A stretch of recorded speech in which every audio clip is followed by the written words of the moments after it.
झारखंड के चुनावी समर में इन दिनों हर प्रत्याशी गांव गिरांव का भी चक्कर लगा रहे हैं। दरअसल 5 साल में लोकतंत्र के महापर्व की जो छटा है वो शहरों से ज़्यादा गांव क्षेत्र में देखने को मिलती है। और मैं इस वक्त पलामू के बहुत ही सुदूर इलाके में हूँ। गांव का नाम है लुम्बा और भारतीय जनता पार्टी के उम्मीदवार एक बार फिर से प्रत्याशी रामचंद्र चंद्रवंशी जी हैं। पूर्व मंत्री रहे हुए हैं और ग्रामीणों के बीच में इनकी लोकप्रियता का अंदाज़ा इसी से लगाया जा सकता है कि ये छोटे से कुनबे में भी इनके आसपास इनके समर्थक, इनके कार्यकर्ता इनके पास जुटे हुए हैं। रामचंद्र चंद्रवंशी जी, एक चर्चा हुई कि आप बहुत उम्रदराज हो गए, उसके बावजूद पार्टी ने आप पर भरोसा करके आपको टिकट दिया और साथ में आपको स्टार प्रचारक भी बनाया। क्या कहिएगा, इस बार आपका मुद्दा क्या है? देखिए, सबसे पहले तो मैं केंद्रीय नेतृत्व को मैं आभार प्रकट करता हूं कि मुझ पर इस उम्र में भी विश्वास किया है कि आप पुनः चुनाव लड़ें। तो हमारा काम तो बहुत कुछ आप देख रहे हैं कि जब 1995 में जब हम विधायक बने थे तो पैदल आते थे और ये नदी में पुल देख रहे हैं, उसमें इतना पानी में पार होना पड़ता था। यहाँ नक्सल लोग चारों तरफ घूमते रहते थे, इस जगह आपको बैठ नहीं सकते थे इस गांव में। तब समय को आप परिवर्तन देखिए कि हमने रोड बना दिया, ब्लॉक बना दिया, थाना बना दिया, हॉस्पिटल बना दिया। कोई काम बाकी नहीं है, सिर्फ एक ही काम बाकी रह गया है, सिंचाई की व्यवस्था। और इसको अनुमंडल बनाना है अथी को विश्रामपुर और मझियाओं के, ताकि यहाँ विकास हो सके, बच्चे लोग का पढ़ाई लिखाई हो। हर एक गांव में हर एक पंचायत में हाई स्कूल बनाया। तो जनता जागरूक हो गई है। अब देख रहे हैं बच्चे हमारे पढ़ रहे हैं। कोई ऐसा घर नहीं है जहां अब लोग जागरूक हैं, नौकरी में भी जा रहे हैं। कम से कम सिपाही तो जरूर है, और नक्सल कहाँ चला गया कोई पता नहीं चलता है। इसलिए कि शिक्षा जब जगत में जब लोग आ जाता है और मुख्य धारा से जुट जाता है तो वो सब चीज़ काम छोड़ देता है।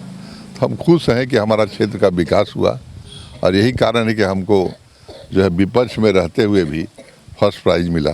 आपने कहा कि आपको टिकट भी मिला, आप स्टार प्रचारक बने, तो ज़रूर कुछ महत्व हम में है। इसीलिए पार्टी विश्वास कर रही है कि हाँ, इनको पद दिया जाए।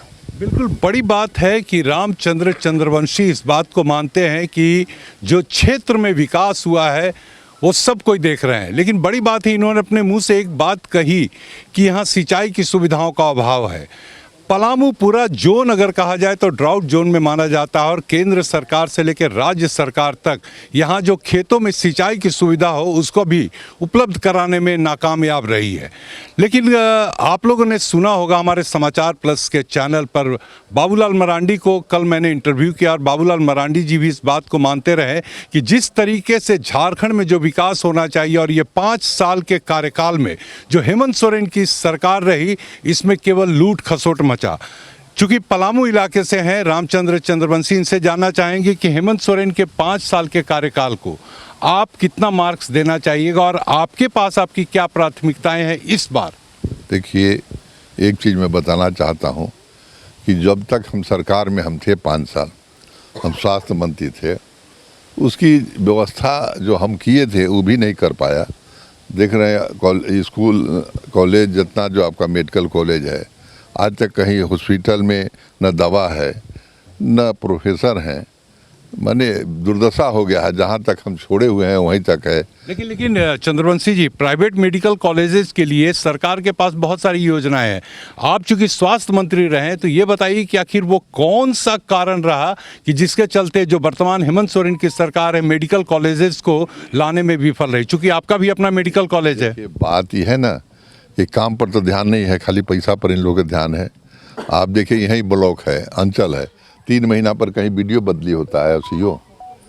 आप सोच सकते हैं, बालू हमारा यहाँ देख रहे हैं बगल में है। हम सोन किनारे, कोयल किनारे बसे हुए हैं, वहाँ से एक टोकरी बालू नहीं निकाल सकते हैं। ये सरकार है, ऐसी बात नहीं है। जो मोदी जी ने किया अब वो क्या करेंगे? अब उन्होंने जैसे मैया सम्मान योजना लगा रहे हैं, 58 महीना कहाँ थे आप? आप जो है 5 साल के लिए मेरा 58 महीना, तो अंत में क्या कर रहे हैं कि लेमन जूस देने का काम करने हैं कि हम 1000 रुपया देंगे।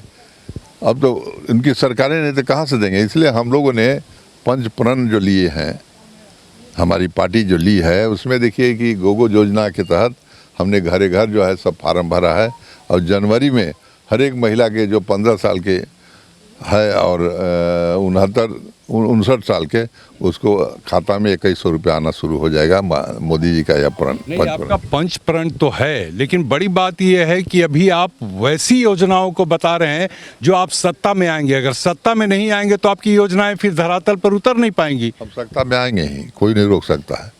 जो उसका कुरीतियाँ है, जो वह काम किया है, कोई नहीं रोक सकता है। देखिए, वो 10 तरह से लोगों को खड़ा करने से थोड़ा होता है, चरित्र भी एक होता है। यहाँ की जनता है, हम जहाँ जा रहे हैं कहीं कोई प्रश्न नहीं कर सकता है, क्योंकि हमने काम किया है। और दूसरा ये देखिए, जो कोयल किनारे है, इसका भी हमने तटबंध का उपाय किया है और हम समझते हैं कि अप्रैल से एक तटबंध का काम शुरू हो जाएगा। हमने कोई काम छोड़ा नहीं, क्योंकि हम उम्र भी हो गया मेरा और ये मान प्रतिष्ठा में दिल्ली से लेके प्रधानमंत्री से लेके सबको हमको इज्जत करता है। इसलिए इससे बड़ा और हमको क्या चाहिए। और सबको चीज़ सब नहीं मिलता है, हमारे पास सब चीज़ है, शोहरत है, विद्या है, सरस्वती है, लक्ष्मी है, सब है। और दूसरा चीज़ है कि हमको आज तक 107 भी नहीं रहे केस में, एकदम निर्दोष हैं आज तक। इस उम्र में भी हम जो है स्वस्थ हैं, ये कम बात नहीं है। देखिए, कम बात नहीं है। राज्य के पूर्व स्वास्थ्य मंत्री और इनके चेहरे पे जो कॉन्फिडेंस नजर आ रहा है, बड़ी बात यह है कि इन्होंने कहा कि हमारे क्षेत्र में जनता हमसे सवाल नहीं पूछती है, क्योंकि उनके सवाल आने से पहले जवाब हमारे पास होता है, यानी हम काम कर चुके होते हैं।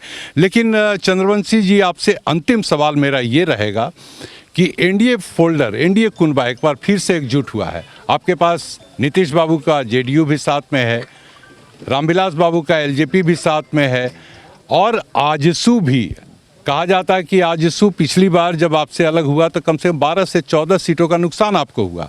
तो इस बार क्या लगता है, एनडीए फोल्डर, आखिर बाबूलाल मरांडी ने तो 51 सीटों का दावा किया है, लेकिन आप क्या बताते हैं? सही किया है, 51 सीट से कम नहीं आएगा, बेसी बढ़ेगा।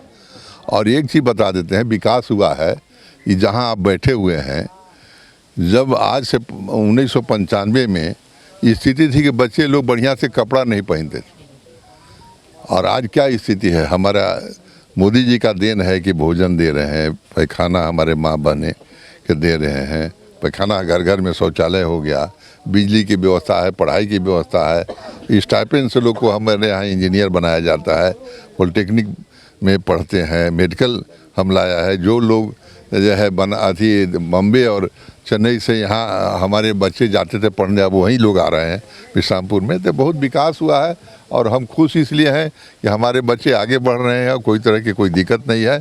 और वैसे तो परिवार हैं हम, कुछ काम नहीं होगा तो बोलेगा ही, मांगेगा ही, तो हम जब मालिक हैं तो किसके पास रोएगा। इसलिए वो तो अधिकार है, आप मालिक हैं, आप अपने आप को मालिक बता रहे हैं, लेकिन आधी आबादी यानी महिलाओं और युवाओं को रोजगार की दिशा में क्या बताना चाहेंगे? रोजगार की दिशा में तो एक बैग तो नहीं होगा, बाकी एक चीज़ जरूर मैं कहना चाहता हूँ कि आप 95 की लिस्ट उठा के देख लीजिए, एक भी लड़का नहीं गांव के सिपाही था, न कुछ था, न कुछ काम कर रहा है। कुछ है 25% ऐसा है, हम मानते हैं, उस जो कमी है उसको हम दूर करेंगे। अब चलिए, एक सेंटेंस में आप अपने क्षेत्र की जनता को बता दीजिए कि आप इस बार आपकी प्रायोरिटी में क्या है?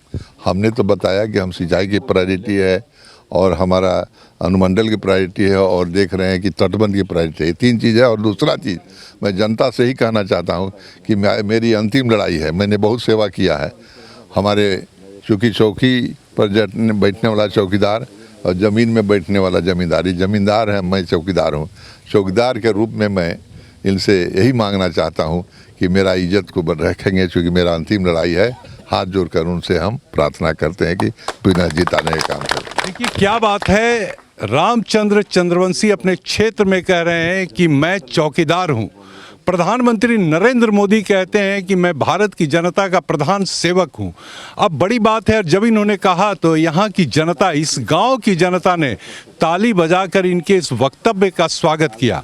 लेकिन सबकी निगाहें टिकी होंगी प्रथम चरण के चुनाव के वक्त।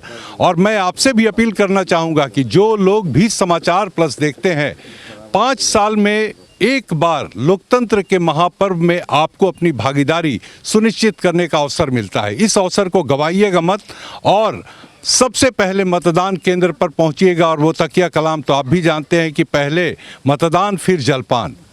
नमस्कार।